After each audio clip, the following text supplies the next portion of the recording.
Cloudcast Media.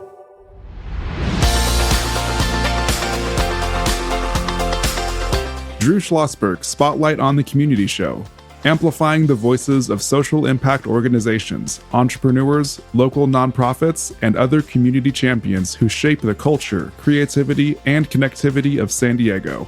Brought to you by Mission Fed Credit Union, bringing good things to San Diego for over 60 years.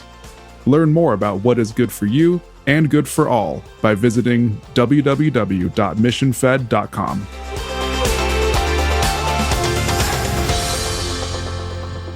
I'm Drew Schlosberg of Cloudcast Media, and we are live at Cal State University San Marcos 2025 Social Mobility Symposium, brought to you by Mission Fed Credit Union in this special edition of our Spotlight Show. We are the nation's longest-running community podcast. Joining me, we're honored to have Nate Hilger. He is the author of The Parent Trap. How you doing there, Nate? I'm doing great. It's an honor to be here. Well, we're just thrilled. Can't wait to hear some of the content. Joined by the producer of my Spotlight on the Community Show, Brandon Joe. He's also a junior at UCSD, and he's the founder of Treasure Hacks. How you doing there, Brandon? Doing good. Excited. I know you can't wait to ask some questions of Nate, but I'm going to get started with it first. How many books have you written? One. Okay. As long it sounds like a big one. Took me about 5 years. Nearly killed me. I had 2 kids while writing the book. I hope to write another one someday. I think that's terrific. What inspired you to write a book on parents? Besides the fact you are one. Yeah. It's funny. I actually wasn't a parent when I started writing the book. I was inspired by, I think when I was younger, I went to a big public high school and middle school in Southern California in Orange County. And we had such amazing diversity of people and where they came from. And something I miss about that time is, you get to go to people's homes and interact with people and meet their families. And it was clear to me that the difference in opportunities to build skills and prepare for college were very different across families. And when I got into economics and got my PhD, I found that initial impulse was really borne out in the data that these things really mattered.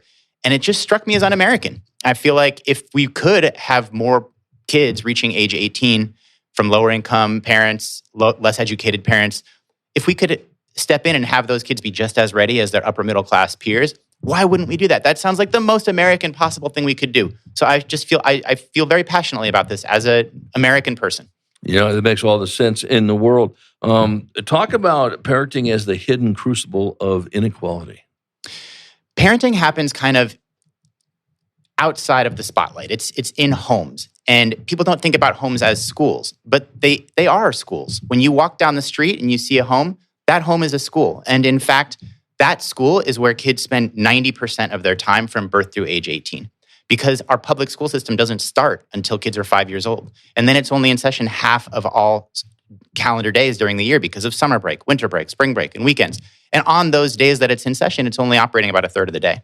So the real place that kids are tasked with learning skills is outside of school. And we implicitly ask parents to orchestrate this and to handle that burden on their own. And that is the reason, despite all the love and dedication that parents feel and the equal passion parents feel to help their kids get ready for adulthood, the opportunities available for kids in that other 90% of time outside of school are radically unequal. Well, there's no question. We've talked about this since people were walking upright, I'm sure. The parents are your first teacher. They're your lifelong teacher, and they'll be that forever. How old are your kids? 1 and 4. 1 and 4. Okay, you're very brave writing a book when you had no kids, and now a 1 and a 4. I had my first kid just as the book was coming out. Beautiful. But I will say before that, I was listening to podcasts about parenting and really all these different, it was a very funny thing, and I had a lot of feedback to make the book resonate more with parents and make sure I wasn't rubbing parents the wrong way after that sleepless night. Trust me, I've got 2 kids. My youngest, I can't believe it. I'm not sure when this happened. I think probably 30 years ago because she's 30. She's a teacher in the Poway Unified School District. And cool, so, very cool. A 4th grade teacher. Brandon, what questions do you have? I'm curious because this is one of the topics that I'm fascinated by is parenting, as I believe that you can have good parenting, bad schooling, and kids come out decent. You can have good schooling and bad parenting, and kids will come out a little bit messed up. And so I'm curious You mentioned the differences between low income and like medium high income families. What are those differences that cause these divides?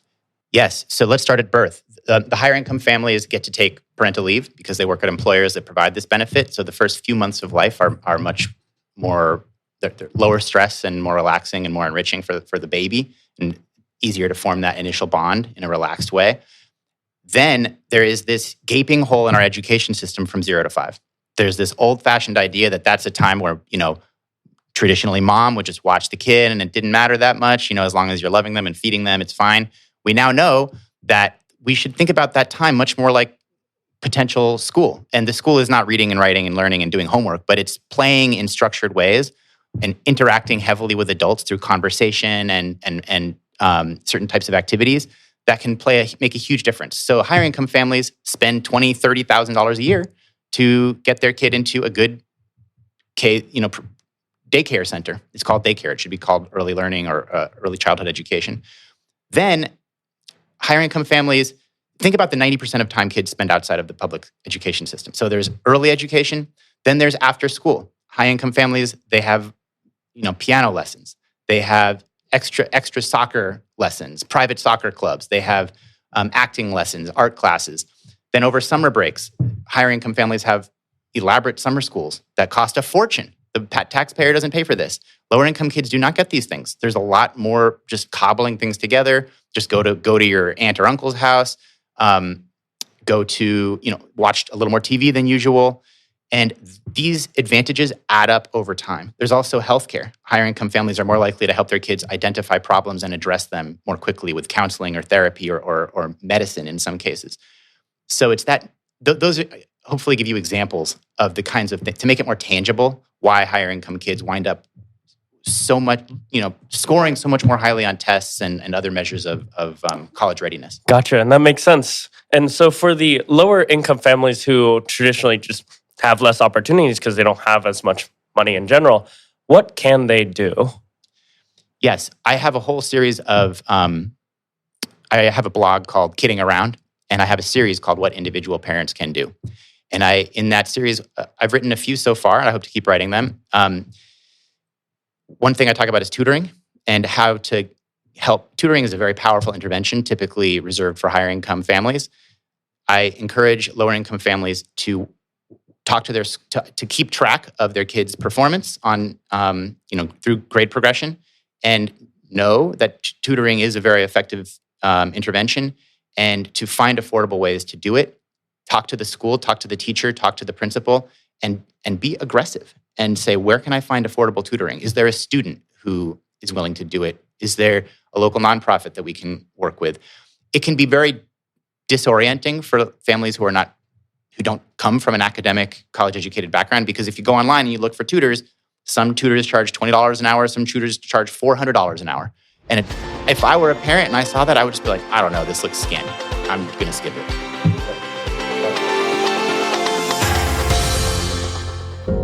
When you do your banking with Mission Fed, you get great rates on auto and home loans. That's good for you, but something good also happens for a lot of other people. We're not for profit, so we put money back into the community to help lots of great nonprofits to keep San Diego strong. So you're not just getting something good, you're doing something good. Come to Mission Fed. It's banking that's good for all. Brand amplification is the DNA of Cloudcast Media, and our code is the powerful blending of sound, voice, and storytelling to lift local brands and their communities. Whether it is our Brandcast, Schoolcast, or Causecast platforms, the unifying ethos is all about this community, the one you call home. If you dare to dream and want to explore the brand amplification of Cloudcast, a national leader in local podcasting and other Winfluence strategies, please visit us at cloudcast.us.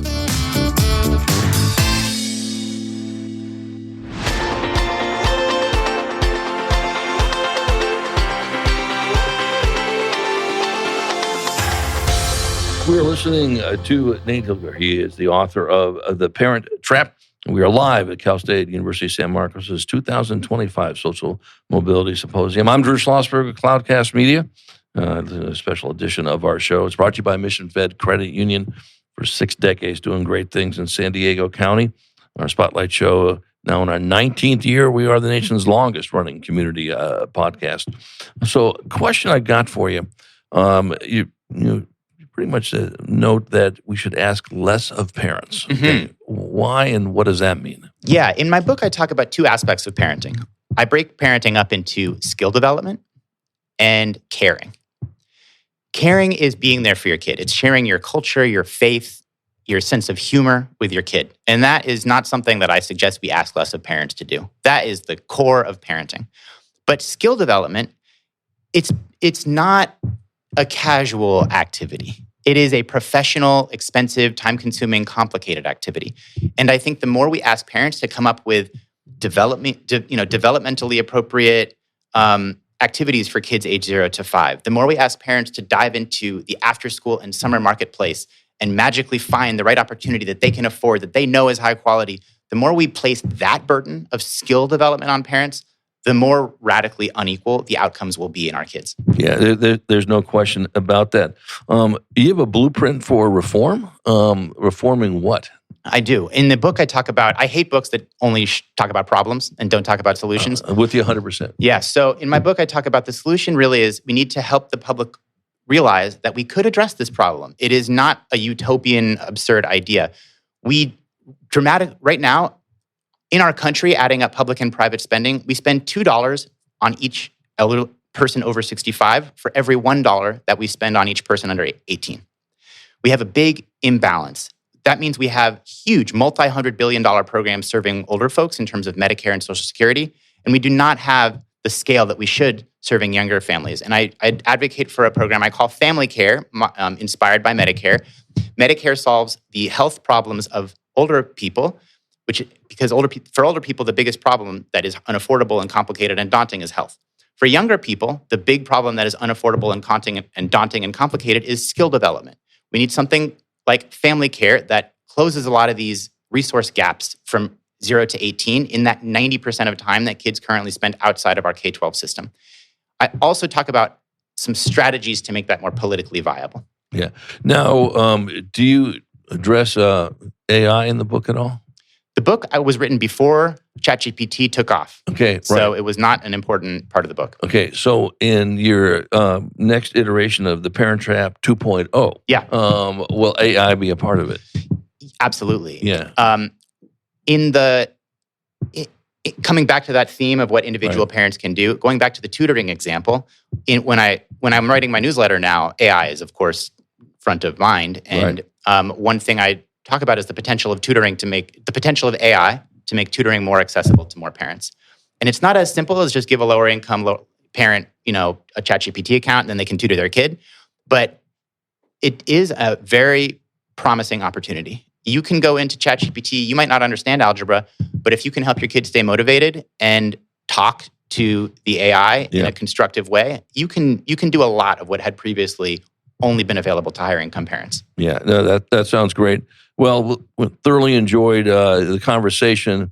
I will guarantee you we're going to be sending you some information about being on the spotlight on the community show. It's a longer interview. You could really delve into this. Nate Hilger, he is the author of The Parent Trap. I'm Drew Schlosberg, and you've been listening to a special edition of Drew Schlosberg's Spotlight on the Community Show. We're here at the Cal State University San Marcos 2025 Social Mobility Symposium. It's brought to you by my Spotlight show, Mission Fed Credit Union, and we hope you enjoyed the interview. You've been listening to an episode of Drew Schlosberg's Spotlight on the Community Show, amplifying the voices of social impact organizations, entrepreneurs, local nonprofits, and other community champions who shape the culture, creativity, and connectivity of San Diego community. Brought to you by Mission Fed Credit Union, bringing good things to San Diego for over 60 years. Learn more about what is good for you and good for all by visiting www.missionfed.com.